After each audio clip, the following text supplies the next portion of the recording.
Hola, soy John David Orellana Díaz y estudio en FP Básica de Mantenimiento de Vehículos en el IES Alarnes de Getafe, Madrid. Hola, me llamo Alejandro García y estudio FP Básica de Mantenimiento de Vehículos en el Instituto IES Alarnes, Getafe de Madrid. En este vídeo vamos a mostrar cómo hemos creado una maqueta de un alternador a partir de un alternador de un Robe 220. Lo que hemos hecho ha sido separar cada parte del alternador para colocarlo en una mesa, en una maqueta sobre una mesa, para poder explicar de forma individualizada cada parte del alternador y luego el funcionamiento general del sistema de carga.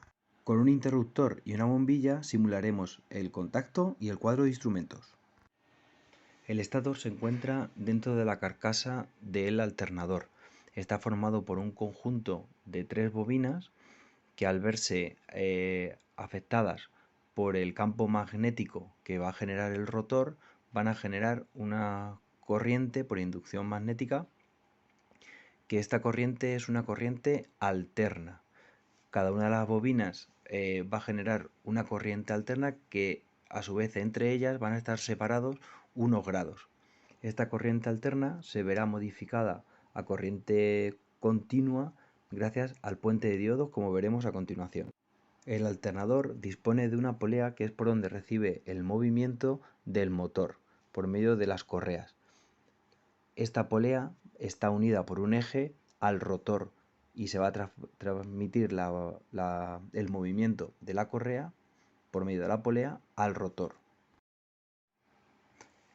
El rotor es una bobina que, al verse afectada por una corriente eléctrica, se va a transformar en un electroimán.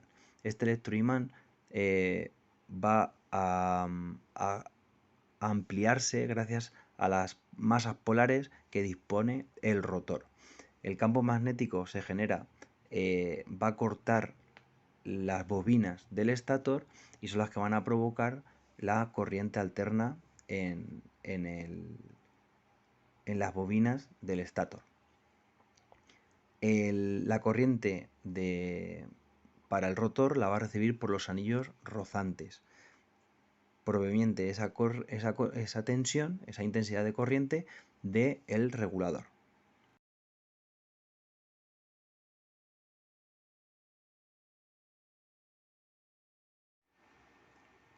El puente de diodos está formado normalmente por 6 diodos, y lo que van a hacer es rectificar la corriente alterna que se ha generado en el estator en una corriente continua que se va a utilizar para alimentar la corriente eléctrica del vehículo y, a su vez, cargar la batería.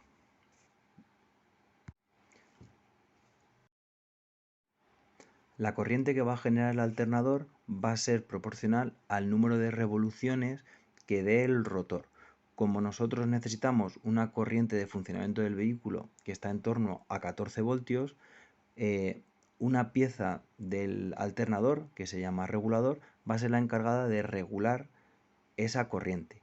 El regulador está formado por unos componentes electrónicos que lo que van a hacer es que, cuando aumenta la tensión por encima de esos 14 voltios o el valor de referencia que disponga cada alternador, va a cortar el paso de corriente a los anillos rozantes del rotor.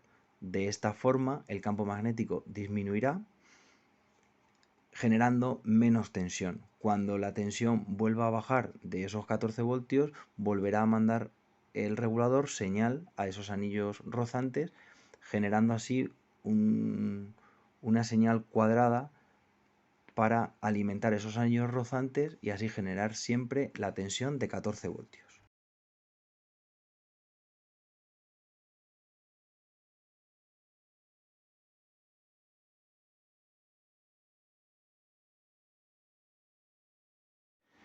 En esta última parte del vídeo hemos sacado por medio de un osciloscopio la señal alterna que genera cada una de las bobinas y cómo se superponen unas a otras. Esta señal la hemos sacado antes de ser rectificada, ya que las bobinas las hemos separado del puente de diodos por medio de cable.